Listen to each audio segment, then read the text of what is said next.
आता आपण बघत टॉपनो मोठ्या बातम्या। एटीएम मधून पैसे काढणं आता महागणार। 1 मे पासून इंटरचेंज शुल्कात होणार वाढ। रिझर्व्ह बँकेकडून अधिसूचना जारी। एटीएम मधून पैसे काढण्यासाठी प्रत्येक व्यवहारावर 19 रुपये शुल्क भरावं लागेल। गेल्या वर्षीच्या तुलनेत रेल्वे मालगाडीतील साखर वाहतुकीमध्ये 32% वाढ। देशभरात साखर पोहोचवण्यासाठी रेल्वेची महत्त्वाची भूमिका। साखर वाहतुकीतून सर्वाधिक 306 कोटी उत्पन्न प्राप्त।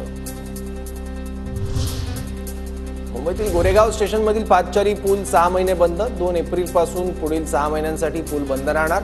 उत्तर दिशेचा फुट ओव्हर ब्रिज पाडून त्या जागी नवीन पूल बांधण्यात येणार। ठाण्यात हवा प्रदूषणासोबतच ध्वनी प्रदूषणात वाढ। 30 प्रमुख चौकांपैकी 14 चौकातील ध्वनी प्रदूषणाची पातळी वाढली। पश्चिम रेल्वे मार्गावरील आजही 17 एसी लोकल रद्द। एसी लोकल रद्दचा प्रवाशांना फटका। लोकल प्रवाशांकडून संताप व्यक्त। नवी मुंबईत 10,000 बेकायदा बांधकामं असल्याचा मुंबई उच्च न्यायालयात याचिकाकर्त्यांचा आरोप। तर सर्व्हे करून बेकायदा बांधकामांवर 4 महिन्यात कारवाई करण्याचे हायकोर्टाचे पालिकेला आदेश।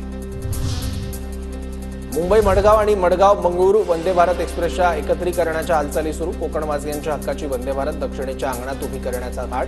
कोकणवासियांमध्ये प्रचंड अस्वस्थता। आरटी प्रवेश प्रक्रियेच्या पहिल्या प्रतीक्षा यादीत एकूण 353 विद्यार्थ्यांना प्रवेश। 261 जणांचे प्रवेश निश्चित।